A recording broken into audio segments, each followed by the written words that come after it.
Hey guys, welcome to another video. And what do we have here? Yes, this is a ROG Phone 2. You saw the thumbnail, you saw the title. It is not clickbait.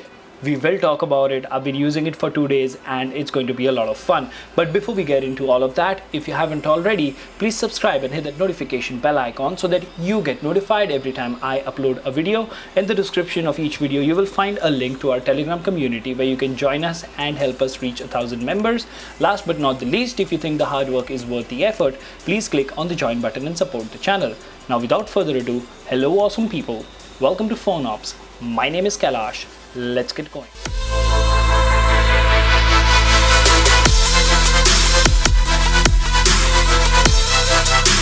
Alright, so yesterday's or day before yesterday's stream with the ROG Phone 2 was a lot of fun, and the title is absolutely right. It does say I got a ROG 2 for 16,500. Now this right here is a used device which I got recently. I was waiting for the POCO X3 Pro, but due to the lockdown that phone is delayed by a month, so I figured might as well try something like this and see what a 855 Plus can do, how good or bad the software can be, how good or bad the gameplay or anything else that can be after one and a half year of the phone launching. Because after this, of course, we had the ROG 3 and now recently they have launched the ROG 5. So this device is around 1.5 years old.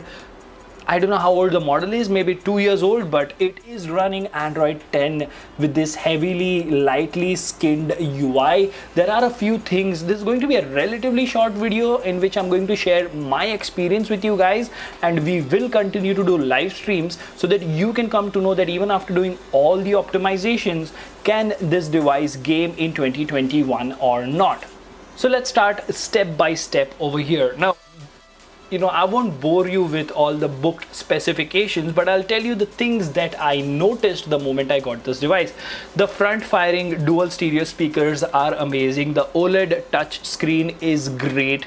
I mean, we have a K20 Pro, and one of the main reasons I love that device is because it has an AMOLED display.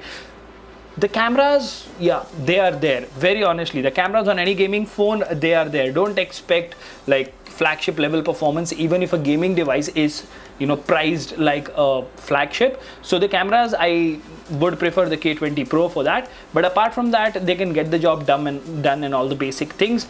The battery on this device is 6,000 milliamp hour with the 855 Plus processor. We do have the Armory Crate software over here. There you go. So you do have a lot of customization which you can actually do. So I have actually gone ahead and downloaded profiles from the Zentalk forums, and I have applied them, and since then the games have been working much better, and hopefully in today's live stream we will have a much better experience. Now what else? You do have triggers, one at the top, one at the bottom.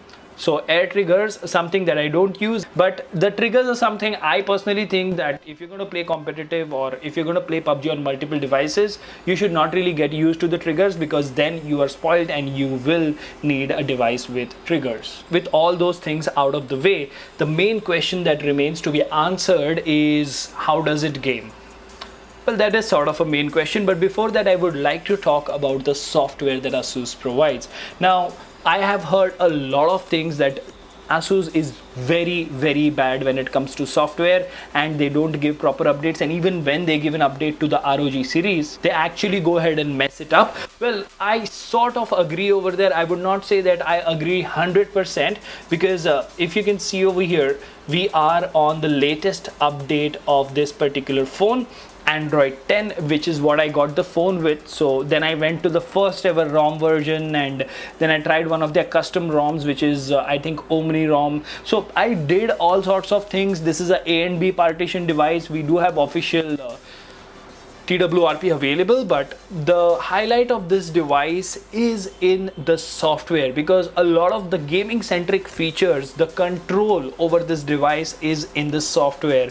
You can directly go live from the phone. You don't need a PC, you don't need a laptop. You can use the built-in front camera to do a face cam and stuff. So we will do testing those things as well. But all in all, if ask me about the software, the current version that I'm using, it's not bad. yes, the performance might not be 90 fps on HDR and something like that, but I think after making a lot of changes to the Armory Crate software, wherein you can actually get into the nitty-gritties of kernel, and there are like 20 different tabs which you have to adjust, and you can decide how much heat you allow the phone to get, because remember, this phone doesn't have an active fan.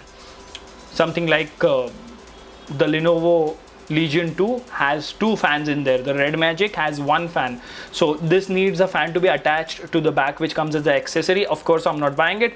But you know, all in all, if you ask me, I'm okay with the software. I still think that the camera, sensor, the hardware has a lot of potential. They should put in some effort and make the camera better. Although you do have Gcam, and I'll be trying all those things. Now, you know, while we come towards the end of the video, first things first, how much did I buy it for? I bought it for 16,500 Indian rupees, which is cheaper than the POCO X3 Pro, but expensive than the used K20 Pro. For that money, what do I get? I get a 120Hz OLED display with a 855 plus, which can be maxed out.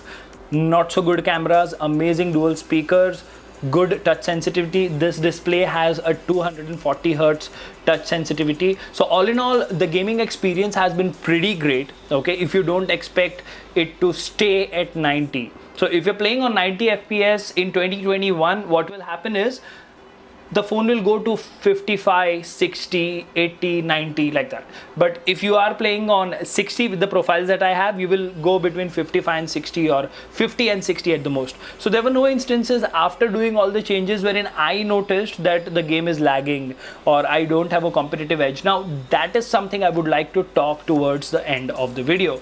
Competitive edge when having a gaming phone. Now, if you are regular on this channel, you do know that I'm a PC gamer. I don't play a lot of games on the phone, and I've been trying since 2 months to get my hands on PUBG, and I've somewhat improved.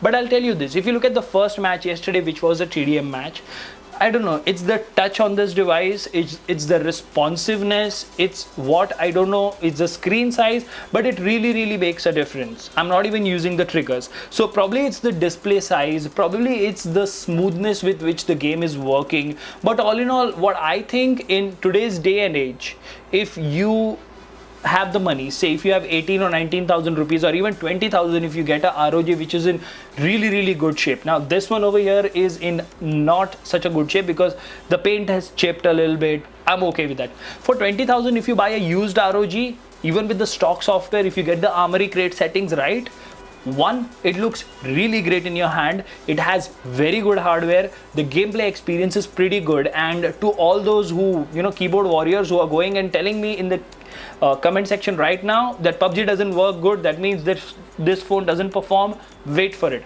I'm going to live stream today, tomorrow and day after, 2 to 3 days with Call of Duty Mobile, which I think supports 90 or 120 FPS, and Real Racing 3, which is an old title but supports 120 FPS, and we will have Perf Dog. So the point that I'm trying to make over here is, for the money, if you can manage, and if you want something which is different, and if you're not, you know, worried about buying a used phone, probably you won't have warranty. This doesn't have warranty. So, you know, all in all, if you're a power user and if you know what you're doing, this is definitely a great buy, because it really looks flashy, it really looks great. It has those flashy features. The battery is a marathon runner. It lasts you all day. It can give you gameplay of, I don't know, 7 or 8 hours on one charge and stuff like that. So crazy things. All in all, pretty happy with this package. For the trigger that's not working, I might replace this phone with another ROG 2 or ROG 3. I don't really know. Let me know in the comment section, what do you think of this temporary purchase for a month till the time I get my X3 Pro. And we will continue streaming, and in the next 2 or 3 videos, I'm going to compare this device with this, that is the K20 Pro, and the POCO X3 Pro head-to-head as well. Now, as to what type of comparison would you want to see, like, you know, a head-to-head gaming test or a benchmark test or a speed test, let me know in the comment section. And if there is enough interest, I will definitely compare these 3, because remember, these 3 are between 15 to 20,000, although this one and this one is used and X3 Pro would be new. So a very tight battle, 855, 855 plus and 860, essentially the same processor, 3 different UIs, 3 different flavors. Let me know in the comment section, what do you think about this video. Until the next one, this is Kailash signing off at PhoneOps. Keep smiling, take care, goodbye.